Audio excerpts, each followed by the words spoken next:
军火权谋燃血财，周旋列国筑高台。迷雾焚书身后事，功名利禄尽尘埃。大家好，在下奇闻居士。今天我们要聊一位神秘人物，一个比任何历史阴谋论都更匪夷所思的真实存在——巴希尔·扎哈罗夫。你可能从未听过他的名字，但在20世纪初，他却操控着欧洲的命运，左右着战争的走向。他既是各国元首的座上宾，又是无数人眼中不择手段的死亡商人。一个出身贫寒、身世成谜的年轻人，如何一步步攀升至欧洲权力金字塔的顶端？他又如何运用惊人的商业头脑，在战火纷飞的世界中，将人命变成滚滚而来的财富？他周旋于各国政要之间，以惊人的手腕操纵着武器贸易。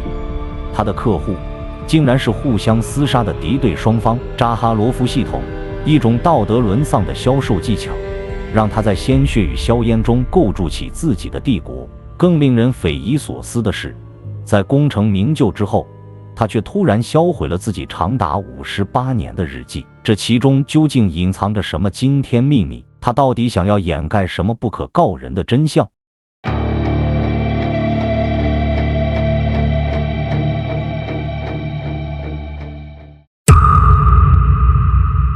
话说1936年深秋，欧洲名流云集的蒙特卡洛奢华的巴黎酒店里传出一个令人震惊的消息：欧洲神秘人物巴希尔·扎哈罗夫爵士猝然离世了。这位纵横捭阖数十年的军火巨头终于走到了人生的尽头。然而，关于他的故事却远远没有结束，甚至可以说，故事的真正开端恰恰在于他离世之后留下的重重谜团。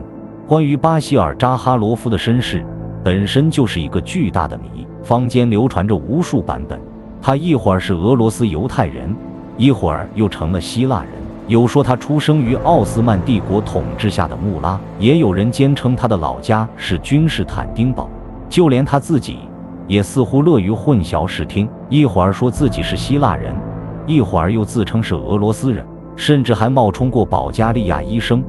而那些自诩掌握内幕的传记作者，也只能在真假难辨的传闻中拼凑出一个模糊的轮廓。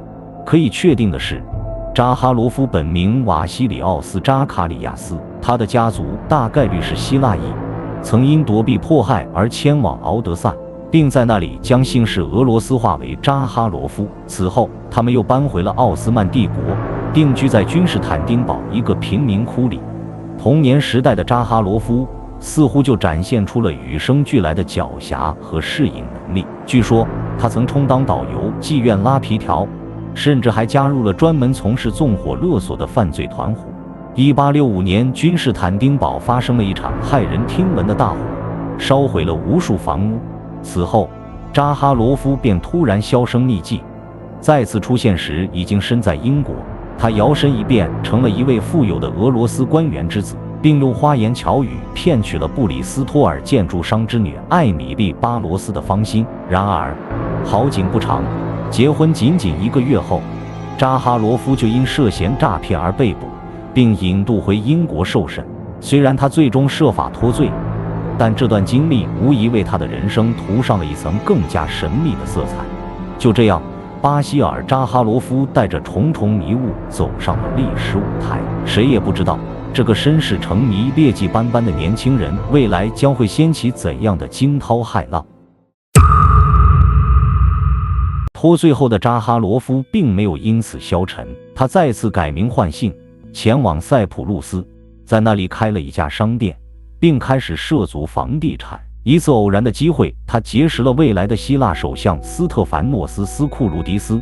这位政治家敏锐地发现了扎哈罗夫身上蕴藏的商业天赋，并将他推荐给了瑞典军火制造商托斯滕·诺登费尔特。1877年，扎哈罗夫正式成为诺登费尔特公司的代理人，负责开拓巴尔干地区的军火市场。当时的巴尔干半岛局势动荡，各国都在积极扩军备战，这为扎哈罗夫提供了绝佳的机会。他凭借出色的口才和灵活的手段，成功地将诺登费尔特生产的武器推销给了希腊、土耳其等多个国家。其中最令人津津乐道的，莫过于他向希腊推销潜艇的故事。当时，潜艇还是一种非常新颖的武器，许多国家都对其性能持怀疑态度。然而，扎哈罗夫却凭借3寸不烂之舌，成功说服希腊政府购买了一艘诺登费尔特潜艇。紧接着，他又跑到土耳其，告诉他们希腊已经拥有了潜艇，对土耳其构成了威胁。为了对抗希腊，土耳其政府不得不购买了2艘诺登费尔特潜艇。最后，扎哈罗夫又跑到俄罗斯，告诉他们，土耳其已经拥有了潜艇，如果俄罗斯不想失去黑海的控制权，就必须购买更多的潜艇。就这样，扎哈罗夫凭借一己之力，成功地向3个国家推销了潜艇，赚得盆满钵满。然而，诺登费尔特公司生产的武器在性能上并不具备优势。为了提升竞争力，扎哈罗夫又将目光投向了美国发明家海勒姆·马克西姆。马克西姆发明了一种自动机枪，其性能远超诺登费尔特公司的产品。为了击败竞争对手，扎哈罗夫不惜采取各种手段破坏马克西姆机枪的演示，甚至还收买了马克西姆的助手，让他们在演示中故意出错。最终，在扎哈罗夫的暗中操纵下，马克西姆公司陷入困境，不得不与诺登费尔特公司合并。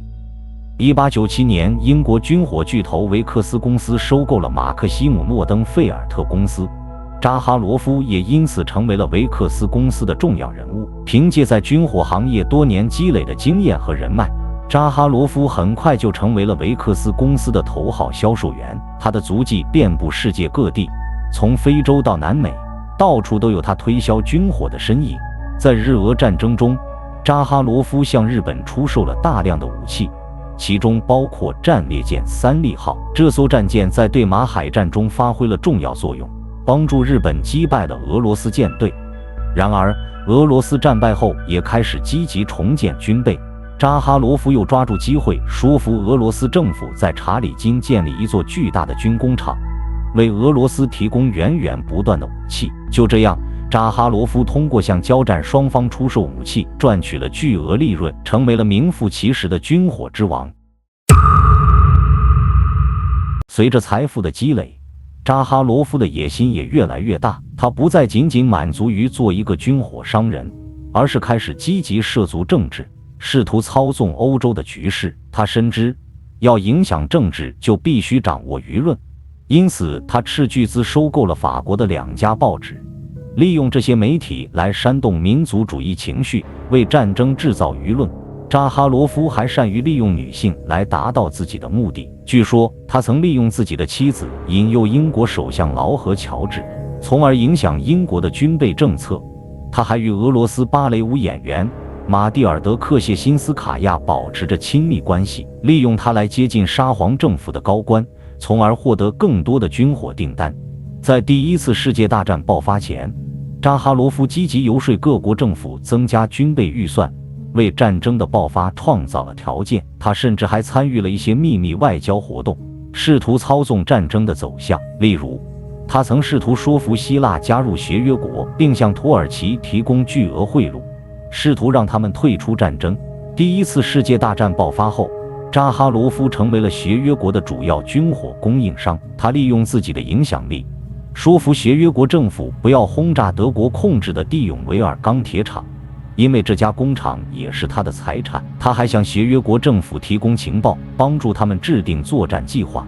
然而，扎哈罗夫的所作所为也引起了一些人的怀疑，一些人指责他为了获取利润，不惜煽动战争，导致数百万无辜民众丧生。尽管如此，扎哈罗夫仍然受到了各国政府的嘉奖，他获得了法国的荣誉军团勋章以及英国的爵士头衔。第1次世界大战结束后，扎哈罗夫并没有停止他的活动，他继续参与政治阴谋，试图操纵希腊和土耳其之间的战争。据说，他还与希腊国王亚历山德罗斯一世的死亡有关。1920年，亚历山德罗斯一世被一只猴子咬伤后突然去世。有人声称这只猴子是被扎哈罗夫注射了病毒，目的是为了让亲德的康斯坦丁一世复辟。随着年龄的增长，扎哈罗夫逐渐退出了军火生意，开始享受他的巨额财富。他在法国购买了一座豪华城堡，在蒙特卡洛拥有一家赌场，过着奢靡的生活。然而，他的晚年却并不幸福。1924年，扎哈罗夫与西班牙的马尔切纳公爵夫人玛利亚·德尔皮拉尔结婚。然而，仅仅2年后，玛利亚就因病去世，给扎哈罗夫带来了巨大的打击。此后，扎哈罗夫变得越来越孤僻，很少与人交往。1927年，扎哈罗夫做出了一个令人震惊的决定，他将自己多年来积累的日记和文件全部烧毁。这些日记和文件记录了他一生中的所有秘密，包括他的军火交易、政治阴谋，以及与各国政要的交往。扎哈罗夫为什么要烧毁这些文件？他究竟想要掩盖什么？至今仍然是一个谜。1936年，巴希尔·扎哈罗夫在蒙特卡洛的酒店里去世，享年87岁。他去世后，人们发现他所拥有的财富远远超过了人们的想象。据说，他的资产总额高达数亿美元，是当时欧洲最富有的人之一。然而，令人惊讶的是，扎哈罗夫的遗嘱中并没有提到他的巨额财富，他的财产究竟去了哪里，至今仍然是一个谜。扎哈罗夫去世后，关于他的各种传闻和阴谋论仍然层出不穷。有人说他是20世纪初世界政治的幕后操纵者，有人说他是导致第1次世界大战爆发的罪魁祸首，还有人说他是一个冷酷无情的杀人犯。无论真相如何，巴希尔·扎哈罗夫都已经成为了一个传奇人物，一个充满争议和谜团的人物，一个永远无法被简单定义的死亡商人。而他留下的财富以及他所掩盖的秘密，或许将永远尘封在历史的迷雾之中。